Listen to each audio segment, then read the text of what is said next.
Hello అండి, అందరికీ నమస్కారం. నేను మీ Sailu. Welcome back to my channel Sailu diary. అందరూ ఎలా ఉన్నారు? బాగున్నారా? ఈ మధ్య మేము అరుణాచల్ దర్శనం చేసుకోవడానికి వెళ్ళాం, కుటుంబం అందరితో కలిసి. ఇప్పుడు మీరు చూస్తున్నదైతే అరుణాచలంలో చాలా పేరున్న ఒక పురాతన 1000 స్తంభాల మండపం. దీని పేరు, దీనినే 1000 కాళ్ళ మండపం అని కూడా అంటారన్నమాట. ఇది చాలా పురాతనమైనది. ఇంకా దీనిని శ్రీకృష్ణదేవరాయల కాలంలో నిర్మించినట్లుగా మనకి చరిత్ర ఆధారాలన్నీ చెప్తున్నాయన్నమాట. ఎంతో చూడవలసిన మండపం అండి ఇది మాత్రం.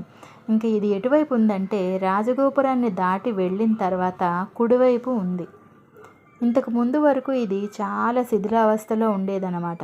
ప్రతి ఒక్క స్తంభం కూడా చాలా డ్యామేజ్ అయ్యి లోపలంతా కూడా చాలా శిథిలావస్థకి చేరిపోయింది.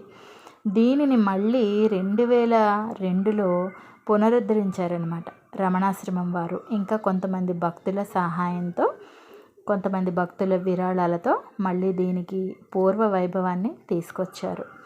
ఇంతకు ముందు లేని విధంగా 2002లో అయితే మహాకుంభాభిషేకంతో దీనిని మళ్ళీ పునః ప్రారంభించడం అన్నది జరిగింది. ఇంకా భక్తుల రద్దీ అయితే చాలా ఎక్కువ ఉంటుంది. అందుకని కొంత నిర్దేశిత సమయాల్లో మాత్రమే లోనికి అనుమతిస్తారు.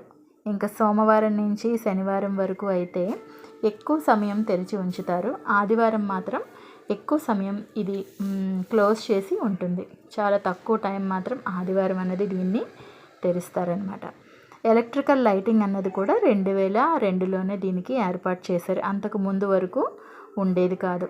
అసలు ఒక్కొక్క స్తంభము, ఆ చెక్కుడు, ఆ ఆకృతులు చూస్తుంటే, ఆ శిల్పాలు, వాళ్ళు చెక్కిన తీరు చూస్తుంటే చాలా ఆశ్చర్యం వేస్తుందండి. ఆనాటి శిల్పులకి ఎంత నేర్పరితనం ఉంది అసలు. ఇంకా ఇలాంటి చూడాల్సిన ప్రదేశాలు ఇంకా చాలా ఉన్నాయి మనకి. ఆనాటి శిల్పులు ఇంకెంత అందంగా చెక్కారంటే, అప్పటి కాలంలోనే ఇంత అద్భుతంగా చెక్కారంటే చాలా గ్రేట్ అని చెప్పాలి. ఎందుకంటే ఇప్పుడైతే టెక్నాలజీ అంతా బాగా పెరిగింది, రకరకాల ఇన్స్ట్రుమెంట్స్ అన్నీ కూడా అందుబాటులో ఉన్నాయి. కానీ ఆనాడు అంటే అంతగా పరికరాలు కూడా అందుబాటులో లేని కాలంలోనే ఇది ఒక్కటే కాదండి, ఇలాంటి కట్టడాలు ఇంకా మనకి చాలా ఉన్నాయి. మనకి ఇంత అద్భుతంగా తీర్చిదిద్దారా అని చెప్పి ఒక్కొక్క స్తంభం దగ్గర అసలు మనం ఇంకా కదలలేమన్నమాట. అంత అందంగా తీర్చిదిద్దారు. ఇంకా లోపల కూడా ఫొటోస్ లాగా అన్నీ కూడా పెట్టడం అంతా కూడా బాగుంది. చాలాసేపు చూస్తూ ఉండాలనిపిస్తుంది అనమాట. ఇన్సైడ్ అయితే కొంచెం చీకటిగా అనిపిస్తుంది మేము వీడియో తీస్తున్నప్పుడు. మరి మీరు ఎప్పుడైనా అరుణాచలం వెళ్ళారా?